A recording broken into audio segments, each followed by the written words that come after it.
गावरान चवीची चमचमीत भरलेली शिमला मिरची किंवा ढोबळी मिरची आज आपण या व्हिडिओमध्ये करणार आहोत. करायला अतिशय सोपी आहे आणि खायला भन्नाट लागते. आता तुम्ही ही मिरची अगदी गरमागरम भातासोबत, चपातीसोबत किंवा भाकरी सोबत सुद्धा खाऊ शकता आणि डब्याला सुद्धा आपण ही मिरची देऊ शकतो. चला तर मग लगेचच रेसिपीला सुरुवात करूया. आता भरलेली शिमला मिरची करण्याकरिता आपल्याला अगदी छोट्या साईजच्या किंवा मीडियम साईजच्या शिमला मिरची घ्यायची आहे.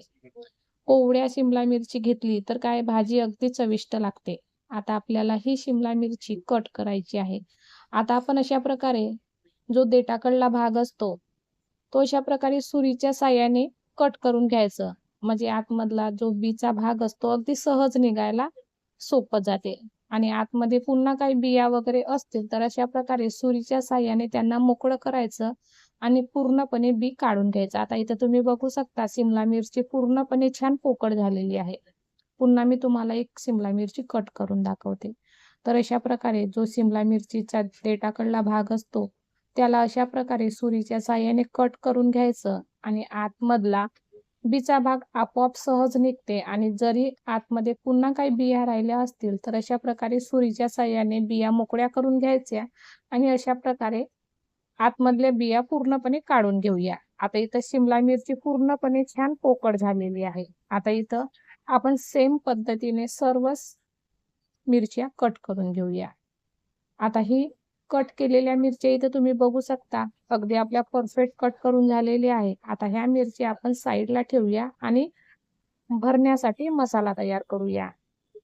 तर त्याकरिता आपल्याला अगदी एक छोटंसं वाटण करायचं आहे. त्याकरिता इथं मी सुक्या खोबऱ्याचा किस घेतला आहे. अगदी 2 ते 3 चम्मच घ्यायचं. 5 ते 6 लसणाच्या कुड्या आणि 2 ते 3 हिरवी मिरची. अजिबात पाणी न टाकता आपल्याला अशा प्रकारे याचं वाटण करायचं आहे. वाटण साईडला ठेवूया आणि एका भांड्यामध्ये अगदी एक मीडियम साईजचा मी कांदा अगदी बारीक असा कट करून घेतला. सोबतच आपल्याला शेंगदाण्याचा कूट लागणार आहे. अगदी अशा प्रकारे भरड आणि थोडासा दाणेदार शेंगदाण्याचा आपल्याला कूट करायचा आहे. भाजून घ्यायचं शेंगदाणे आणि अशा प्रकारे शेंगदाण्याचा कूट तयार करून घ्यायचा. नंतर तयार केलेलं वाटण टाकूया. अर्धा चम्मच जिरं, अर्धा चम्मच हळद, अर्धा चम्मच गरम मसाला, सोबतच अर्धा ते पाऊण चम्मच धने पावडर आणि 2 ते अडीच चम्मच मी इथं लाल तिखट टाकलेलं आहे. सुरुवातीला आपण वाटणामध्ये मिरची सुद्धा टाकली. अर्धा ते पाऊण चम्मच गोडा मसाला आणि कोथिंबीर चवीनुसार मीठ घालूया आणि अगदी 2 चम्मच किंवा 3 चम्मच इतकं आपल्याला यामध्ये तेल घालायचं आहे. आता इथं तुम्ही सर्व मिश्रण छान एकजीव करून घेऊया. तेल टाकल्यामुळे आपल्या मसाल्याला अगदी थोडासा ओलसरपणा येतो आणि मसाला भरायला सोपं जातं किंवा मिरचीमध्ये मसाला छान भरून राहते, अजिबात बाहेर निघत नाही. तर त्याकरिताच अगदी 2 ते 3 चम्मच आपल्याला यामध्ये कच्चं तेल टाकायचं आहे आणि यामध्ये तुम्ही तुमच्या आवडीनुसार मसाले टाकू शकता. कांदा लसूण मसाला किंवा तुम्ही तुमच्या घरात जे मसाले आहेत तुम्ही ते मसाले यामध्ये टाकू शकता. तर अशा प्रकारे इथं तुम्ही बघू शकता आपला मसाला तयार आहे. छान ओलसर असा मसाला तयार झालेला आहे. आता लगेचच हा मसाला आपण मिरचीमध्ये भरून घेऊया. तर अशा प्रकारे आपण कट केलेल्या मिरच्या अशा प्रकारे घ्यायची आणि अगदी पूर्ण शिमला मिरची भरेल इतकी छान दाबून आपल्याला हा मसाला भरायचा आहे, जेणेकरून मसाला बाहेर निघणार नाही. तर अशा प्रकारे इथं मी छान जितकं मावेल तितकं मसाला भरून घेतला. आता आपण सर्वच शिमला मिरचीमध्ये अशाच प्रकारे हा मसाला भरून घेऊया. तर अशा प्रकारे मसाला अगदी थोडासा हलक्या हाताने आपल्याला दाबून भरायचा आहे, जेणेकरून मसाला अजिबात बाहेर निघणार नाही. आता इथं आपला सर्व मसाला भरून झालेला आहे. शिमला मिरची आपली इथं तयार आहे आणि जो उरलेला मसाला आहे तो आपण याचा नंतर भाजीमध्ये वापर करणार आहोत. तर लगेचच कढईमध्ये अगदी अर्धा वाटी इतका तेल टाकायचं. तेल गरम झालं की अर्धा चम्मच मोहरी, अर्धा चम्मच जिरं आणि भरून ठेवलेल्या शिमला मिरची लगेच तेलामध्ये सोडून देऊया. तर अशा प्रकारे ही भाजी करायला अजिबात वेळ लागत नाही. अगदी 10 ते 15 मिनिटात आपली भरलेली शिमला मिरचीची भाजी तयार होते.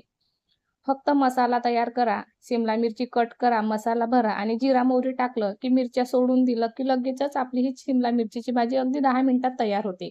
आता सुरुवातीला मिरची टाकल्यानंतर मिरची अगदी 2 ते 3 मिनिटं तेलामध्ये छान परतून घ्यायचं आणि अगदी 2 ते 3 मिनिटासाठी आपल्याला ही शिमला मिरची वाफवून घेऊया. आता इथं वाफवल्यानंतर मी अजून पुन्हा शिमला मिरचीला छान ढवळून घेता एकदा छान मसाल्यामध्ये आपल्याला मिक्स करायचं आहे. अगदी मसाला छान तेलामध्ये परतून घेतल्यानंतर भाजी खायला चविष्ट लागते. त्याकरिताच आपण शिमला मिरची अगदी अजिबात पाण्याचा वापर न करता सुरुवातीला 2 ते 3 मिनिटं मी छान तेलामध्ये परतून घेतलं. आता इथं तुम्ही बघू शकता शिमला मिरची छान अगदी थोडी हलकी सॉफ्ट झालेली आहे.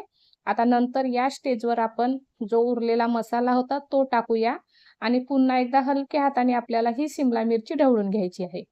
शिमला मिरची आपल्याला खूप हलक्या हाताने ढवळायचा आहे, कारण जो मसाला भरलेला आहे तो मसाला अजिबात बाहेर निघू नये त्याकरिताच आपल्याला अगदी काळजीपूर्वक भाजीला ढवळायचं आहे. आता यामध्ये अगदी जवळपास अर्धा ग्लास इतका मी पाणी टाकलं आहे. आता पाणी टाकल्यानंतर पुन्हा आपण एकदा भाजीला छान ढवळून घेऊया, छान मिक्स करून घेऊया आणि नंतर मला यामध्ये पुन्हा थोडंसं पाणी कमी वाटत आहे, तर त्याकरिता जिथं मी पुन्हा अगदी थोडा पाणी टाकत आहे. आता इथं मला जितकं पाणी पाहिजे होतं तितकं मी पाणी टाकून घेतलं. जवळपास अर्धा ग्लासहून थोडं जास्त पाणी यामध्ये मला लागलं आहे. आता ही भाजी आपण अगदी जवळपास 7 ते 8 मिनिटासाठी किंवा जवळपास 10 मिनिटं इतकं आपल्याला ही भाजी शिजायला लागेल. आता ही मी पूर्णपणे भाजी शिजवून घेत आहे. मध्यंतरी आपल्याला ही भाजी ढवळत राहायची आहे. पूर्णपणे भाजी शिजवून घेऊया. तर अशा प्रकारे अगदी मस्त चटपटीत गावरान चवीची आपली भरलेली शिमला मिरची इथं तयार आहे. करायला अतिशय सोपी आहे ना आणि अगदी कमीत कमी साहित्यामध्ये आणि घरगुती साहित्यामध्ये तयार होतो.